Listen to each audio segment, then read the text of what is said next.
it's topical. How do you feel about student loan forgiveness? Forgiveness. So for context, I took a political affiliation test in high school, and I think it like sorted me into Democrat, but every single question I'm like, well, I could see one way to go this way, but there's another way to go this way. Like I can't come up with a strong opinion. So what I will say is my strongest opinion is I am not well-versed enough in the macro and microeconomic details to give a really well-informed opinion here. What I will say from a gut perspective though is I want life for my children, if I ever have them, or the younger generation to be better than my life is today. So, from a gut perspective, can we afford to forgive that debt and provide free education? Or like fast forward your head 50 years from now, would you like everyone to get the amount of education they want for free? If your answer is yes, then you should at least be a soft yes on forgiving student debt.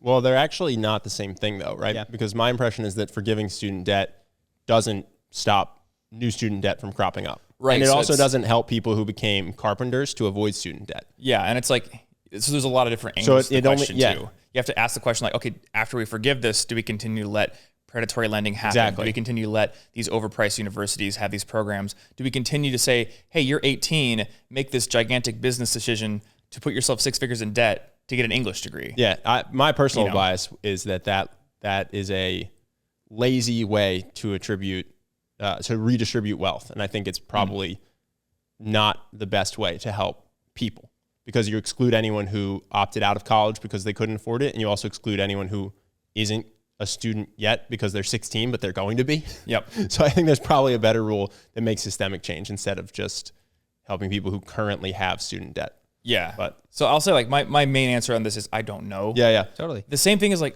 I launched a product, it's in beta, and I had somebody email me, they're like, hey, I live in a different country. Do you have some sort of like pricing scheme for different countries? And partly I'm like, well, that sounds good on one angle, but then on the other angle, like there's a person who probably in this state who doesn't have any money. Yeah. Who'd be like, okay, so what do I need to do? Move to that country to get the discount pricing?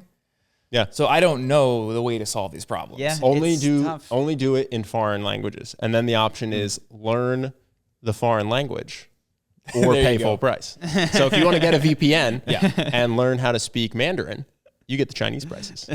Yeah, I need to see if I should do this. I guess I'm putting it on the podcast now. What I would love to do is like what I sell can be built. So what if I just put out like a 5-hour tutorial? It's like, here you go. Pay nothing except for your time. Yeah. If you don't have the option to pay money. I like that because I feel like in education, anytime you're paying money, you're just paying for time savings. You're paying for somebody who can sequence the information correctly and steer you clear of mistakes. Yeah. Otherwise, that's an like all the interesting take. information's out there. Unless it's like, hey, I need you to do supervised dissections of a cadaver or something. Like, okay, then there's a material cost. You could do that on your own. It's going to take time. I You guess got to people go in the 1800s your local did the grave cemetery. robbings. Yeah, no, I mean, I think, we've talked about the specifics of this, but that's really what a lot of YouTube channels that have a course are. It's like, look, 99% of the stuff, and I say this about our channel all the time, is like, there are things in Charisma University that I haven't talked about the channel. I feel defensive about them to some degree because I'm like, this is my secret sauce. But I must save this. I've shifted my mindset to sharing more of it because I believe the value of Charisma University is actually not in the necessarily how much secret or hidden information is there, but the sequencing of it, the action orientation of it, the access to a coach. And so it's like, well, I don't have to be so defensive about what I put on YouTube. I can put much more of it on YouTube because it's too hard to go through to a degree. It's hard to take all of this and implement and know where to start. And that's what a course can be good for, so that the information doesn't need to be hidden in that exact way. Yeah. So I've moved more in that direction, though. There's probably one or two sacred cows that I'm like, never. That's the good stuff. But what's funny is like anybody who goes in it could easily just write a blog post, and there's no trapping information. So I'm going through a course that my lifting coaches company put together. It's called like the Barbell Principles Academy, I believe, through Barbell Logic. And there's a certification they offer. And what my coach was telling me is like with a certification, none of that information can be proprietary. So like if we're talking about biomechanics or anatomy or whatever it is, we aren't going to come up with some term that you can only learn through taking our course. You can go learn it by reading a book at the library and theoretically pass that exam and get the certification, because we can't gatekeep the information required to do a job. And I guess, in this industry, like you don't need a certification to do a job, though you do often need it to get a job at a gym. Why would anybody get certified? I'm just curious. So in the fitness industry, you do need a certification to work at certain gyms. Like if you want to be a CrossFit trainer. Got it. So it's basically like that's their outsourced HR thing, which is like, are you good enough to teach? Do you have the certification? You've done the job of vetting this person. Yeah, at least for the gyms. And then like there's definitely prestige elements to it. Some people in the evidence-based community will get a certification because that allows them to publish in certain journals.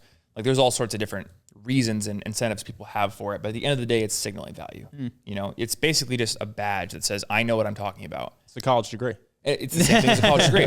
Certifications, diplomas, college degrees, like most of what you're getting there is the signaling value. What is your take on that? So I have a perhaps overly dismissive take of certification programs. And in fact, like I look down on them. I spit in their general direction. Like, do you have a take on certification's value or lack thereof? Again, my brain goes in a nuanced direction. I see a lot of people going, you would spend $90,000 on a college program, but you could spend $200 on my online course. And it's like, okay, you learn some marketing tricks. And then you get in there and the material is just absolutely crap. So a lot of people also true of college degrees. This is somewhat true. You know, I'll say like I went to Iowa State University. Tuition's like, it was like $4,000 a semester. You know, it's not crazy. And the quality of the education was quite high, especially compared to some online courses I've seen where it's like, okay, you really put in the bare minimum effort. I think a lot of it depends on degree, at least in my opinion. I actually, I want to ask you, because I'm curious how you feel about this. So you had a very low in-state tuition, which was $4,000 a year. Yes. Do you think if you spent $16,000 and 4 years that you on a variety of online courses that you couldn't provide a close to or similar experience? I think I could have gotten the same education personally for free, but it's like about the type of person, right? So it's like, we could probably create a 2-axis graph here on the value of college. It's like, okay, how much are you the autodidactic person who's going to go out and cobble the information together and build freaking spreadsheets and figure out how to sequence practice and all that kind of stuff? That's one direction. And then what is the economic value and likelihood of getting a high-paying job for the degree you've picked? So if you want to be a doctor or a lawyer, you kind of need to go to school. Sure. If you want to be an author or you want to be a YouTuber, do you need to go to school? They'll certainly offer you a program, but I think the availability of resources and the barrier to entry is so much lower that it's harder to make a case there. What do you think? I'll just say what I thought. I took business, and I think that with the exception of like Ben went to Wharton, which is the #1, I think, undergraduate business school in the country, which operates as the outsourced HR for Blackstone and all these other private equity firms. And it's literally just like, you need to go through this process for us to even look at you. I still think the education at Wharton is mediocre. I think for 4 years and $160,000, guaranteed you can beat it. Yes. The benefit is you just get the good job afterwards. So this is where I feel broadly it's more not for the comfortable. education. It's literally just because then Goldman Sachs takes you into their loving, abusive arms and pays you several $100,000. Well, so yeah, I did the 1-year business degree, and I was expecting to learn all of these things, and I went in thinking there was a lot to learn about business. I left the program thinking business was dumb and there was nothing to learn. And then I started our business and I realized there was so much to learn. And that you knew nothing. And I knew nothing. And so I do think that if you're out there and you're considering a business degree, consider it very, very considerately. We did a lot of you can also, I will studies say in actually, business. as good as Wharton is at placing people, because it is a phenomenal place for placing people. We had a guy who went to the University of Wisconsin and was just sitting right next to me at Blackstone. How did he do that? How did he do that? I got to ask him. Dude, that's what we need to add. He was the first person ever from that school to get hired by Blackstone, and he sat next to all the Ivy League kids and earned just as much, and then went on to the best hedge fund and like is crushing it. Yeah. And he networked there. I don't know exactly how. I'll have to actually. That would be get him on the podcast. A good charisma on command thing for our audience. Yeah, he my impression is he basically networked his way into getting an intervio. I think it's absolutely no nepotism. possible. Sorry, no nepotism. You don't think? No. I asked him, and I only got the high level part because at the time I didn't own charisma on command. So I was like, "How'd you do this?" He's like, "I just networking, and I talked to the right people." And I went, "Well, I don't care. Let's go eat lunch." You know what I mean? He's just a friend of mine. I wasn't trying to. So Gotta call him up, interview him on this podcast, maybe. What were we saying though? Yesterday, Henry was asking me for book recommendations, and I mentioned like Ghost in the Wires is one of my favorite books. What is that? It's written by Kevin Mitnick. He's like in the 80s and 90s, they called him like the world's most dangerous hacker. He's basically a guy who knows a little bit about hacking from a technical perspective and the phone system, knows a lot about social engineering. He's the guy who can call someone up and just super convincingly lie and say, hey, I'm one of your coworkers. I forgot my password. Can you give me a password? Yeah. Like that kind of thing, right? But so I listen to that book every night going to sleep just because I find it fascinating. And I have zero interest in doing any kind of like social engineering. But what it teaches me is, okay, if you can call somebody and get them to do something that they're really not supposed to do because of job security or corporate policy or whatever, like that's the highest degree of social engineering. Mm-hmm. It's absolutely possible that you could network your way into a high-paying job that would normally only want an Ivy League degree. Oh, absolutely. You know? Oh, totally possible. Totally. Yeah, I'm not saying it must be nepotism. I think that's a common. I feel like this has almost happened to me recently. So I think it happens most in situations where you don't want to either appear dumb or like an outsider. And I feel that right now because I've just earned enough money to start investing. And so we got an email, like I did my first private investment with this psychedelic company. And I just wired them money with no idea where it was going, really. And because I like didn't want to ask dumb questions. And upon realization, I was like, well, that was foolish. And then they hit us up again. And I was like, I think this is crazy, asking for a copy of my passport, like a photo of my passport. Dude, my most recent utility bill. Just like, hey, can I steal your information? Somebody's trying to become you. And so I officially am just writing that money off in my head as the cost of learning investment. But I realize the thing that would have made me comply with that request is like not having Ben and not trying to look stupid in front of these people. And so instead I asked Ben, I was like, hey, is this normal?